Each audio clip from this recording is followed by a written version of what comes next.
आज हम GED social studies के unit 5 geography and the world का लेसन 6 पढ़ेंगे, जो कि है यूजिंग रिसोर्सेज वाइजली। सबसे पहले इस लेसन में हम कंजर्वेशन के बारे में सीखेंगे। Conservation means using natural resources such as soil, plant and animal life, water, air and mineral reserves carefully. Conservation का मतलब है कि जो नेचुरल रिसोर्सेज हैं जैसे कि soil, plant, animal life, water, air और जो मिनरल्स हैं उनको केयरफुली तौर पर इस्तेमाल किया जाए। Conservationist encourage the sustainable use of resources, using resources in ways that do not exhaust them for the future. जो कंजर्वेशनिस्ट हैं वो लोगों को इनक्रेज करते हैं कि रिसोर्सेज का इस्तेमाल जो है वो अच्छे तरीके से किया जाए कि फ्यूचर में उनकी कमी ना हो। Natural resources can be sustained through replacement. जो नेचुरल रिसोर्सेज हैं उनको सपोर्ट किया जा सकता है उनको रिप्लेस करके, यानी कि उनको रिप्लेस करके जो है वो बचाया जा सकता है। अब हम इसके एक एग्ज़ाम्पल देखते हैं। Harvested plants can be replanted, solar and wind energy are also renewable.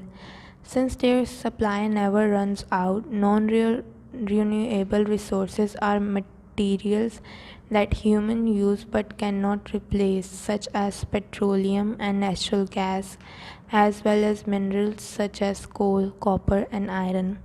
जो हार्वेस्टेड प्लांट्स हैं या जब प्लांट्स को जो है या जो फार्मिंग है या जो फसल है उसे हार्वेस्ट कर लिया जाता है तो उसे दोबारा से उगाया जा सकता है।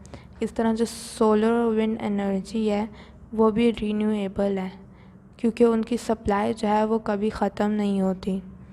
नॉन रीन्यूएबल रिसोर्सेज ऐसे मटेरियल्स हैं जिन्हें ह्यूमंस जो हैं यूज़ तो करते हैं पर उनको रिप्लेस नहीं कर सकते, जैसे कि पेट्रोलियम, नेचुरल गैस या मिनरल जैसे कि कोल, कॉपर या आयरन।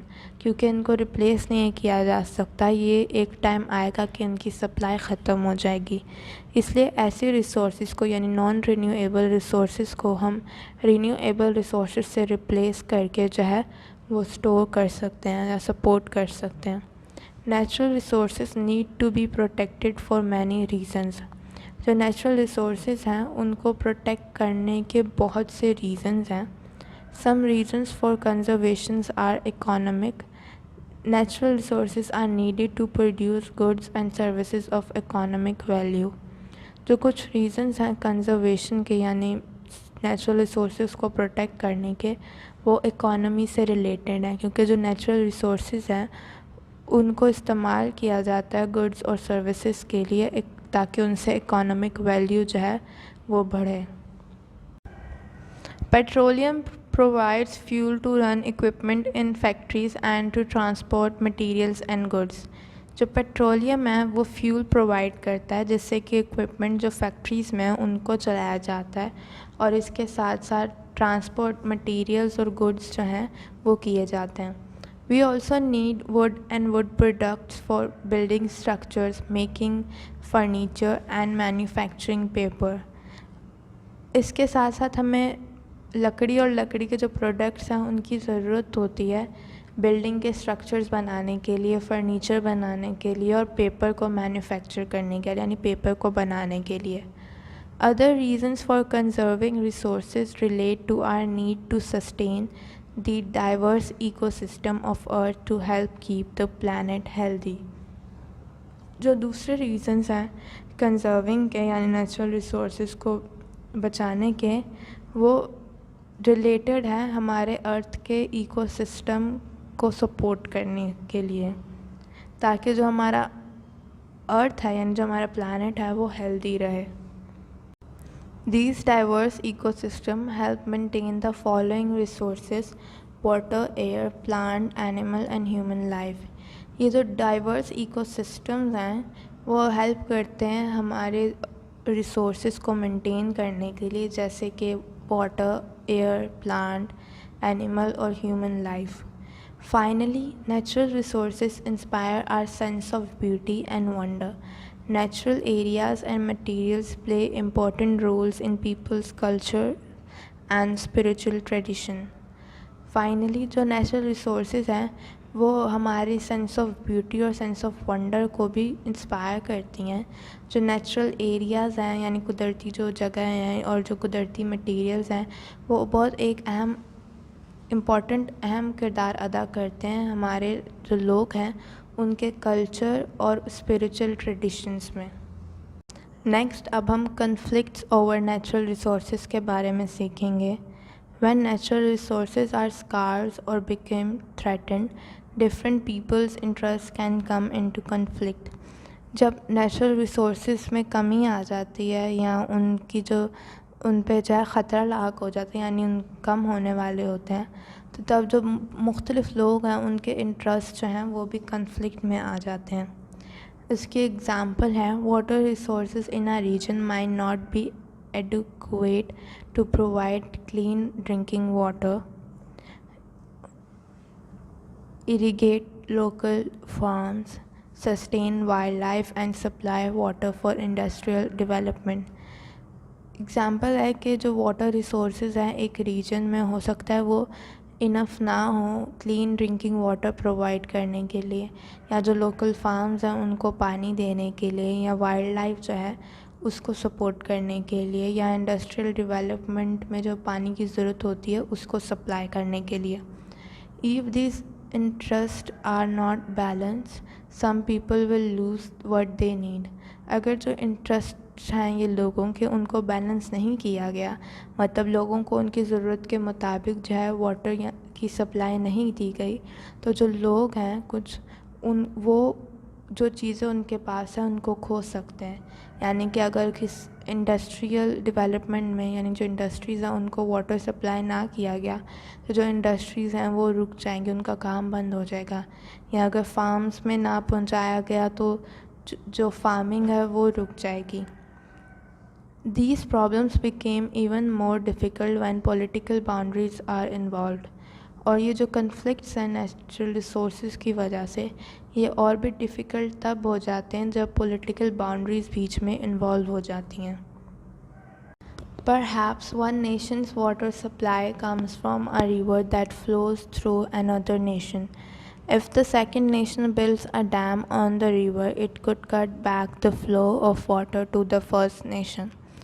यानी कि अगर एक नेशन का जो वाटर है, जो वाटर की सप्लाई है वो एक रिवर से आती है जो कि दूसरी नेशन से जो है वो निकलता है, तो जो दूसरी नेशन है जहाँ से रिवर निकल रहा है वो अगर उस रिवर पे जो है डैम बना ले तो जो पहली नेशन है जिसमें वो रिवर जो है वो आता है तो उसमें वाटर का जो फ़्लो है वो कम हो जाएगा। Such conflicts can be very difficult to negotiate. और इस तरह के कॉन्फ्लिक्ट्स को नेगोशिएट करना यानी उन पर बातचीत करना या मुआहदा करना बहुत मुश्किल होता है। Industry, agriculture, natural ecosystems, clear air, water, historical and culture preservations, all these factors influence how people decide to allocate natural resources.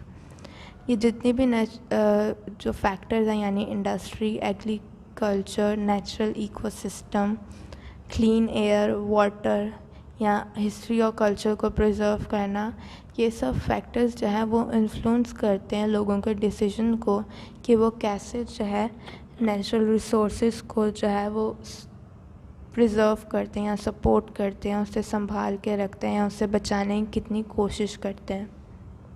Next अब हम गवर्नमेंट प्रोग्राम्स फॉर कंजर्वेशन के बारे में सीखेंगे। Many countries have laws that protect endangered species of plants and animals. बहुत सी countries में ऐसे कानून हैं जो कि ऐसी स्पीशीज़ को, प्लांट्स और एनिमल्स की प्रोटेक्ट करते हैं जो कि डेंजर में हैं। Industrial and agricultural interests have to be balanced against biodiversity, the maintenance of many different species of organism. Industrial और एग्रीकल्चर जो इंटरेस्ट हैं उनको बैलेंस करने की ज़रूरत है जो कि बायोडाइवर्सिटी के ख़िलाफ़ हैं, यानी कि डिफरेंट स्पीशीज़ जो हैं ऑर्गेनिज़म्स की उनकी मेंटेनेंस के ख़िलाफ़ हैं। New international agreements attempts to protect the ozone layer in the atmosphere, which is critical to maintaining Earth's climate patterns. जो नए इंटरनेशनल एग्रीमेंट्स हैं वो अटेम्प्ट इसलिए किए गए हैं ताकि जो ओज़ोन लेयर है हमारे एटमॉस्फेयर की, उसे प्रोटेक्ट किया जा सके, जो कि बहुत ज़्यादा ज़रूरी है हमारे अर्थ के क्लाइमेट के पैटर्न्स को मेंटेन करने के लिए। In some nations, although not in the United States, high taxes on gasoline pay for clean air programs and encourage people to reduce their use of cars. बहुत सी नेशंस में United states के अलावा जो high taxes हैं gasoline पर, वो इसलिए पे किए जाते हैं ताकि जो एयर को क्लीन करने के प्रोग्राम्स हैं उनमें ये पैसे लगाए जा सकें, और इसके साथ साथ वो नेशंस जो हैं वो वहाँ के लोगों को इनकरेज करते हैं कि वो कम से कम जो है कार्स यूज़ करें। Fossil fuels are relatively inexpensive and available, so industrialized regions are highly dependent on them, but they are non-renewable and cause a great deal of pollution. जो फॉसिल फ्यूल्स है वो बहुत कम एक्सपेंसिव है और easily available भी हैं, इसलिए जो ज़्यादातर इंडस्ट्रियलाइज रीजन्स हैं वो इस पर डिपेंड हैं, यानी फॉसिल फ्यूल्स पर। लेकिन जो फॉसिल फ्यूल्स हैं ये नॉन रिन्यूएबल हैं, यानी एक टाइम आएगा कि इनकी जो सप्लाई है वो ख़त्म हो जाएगी, और फॉसिल फ्यूल्स जो हैं वो बहुत बड़े पैमाने पर जो है पोल्यूशन जो है वो कॉज करते हैं। Globally, we will have to develop more sustainable sources for energy on a large scale, such as solar and wind energy, to keep our planet healthy in the long run. Globally मतलब पूरी world को जाए कोशिश करनी चाहिए कि हम ऐसे एनर्जी के सोर्सेज डेवलप करें बड़े पैमाने पर, जैसे कि सोलर या विंड एनर्जी है, जिसकी मदद से हम अपने प्लैनेट को जो है वो हेल्दी रख सकें और ये प्लैनेट जो है वो ज़्यादा देर तक जो है चल सके।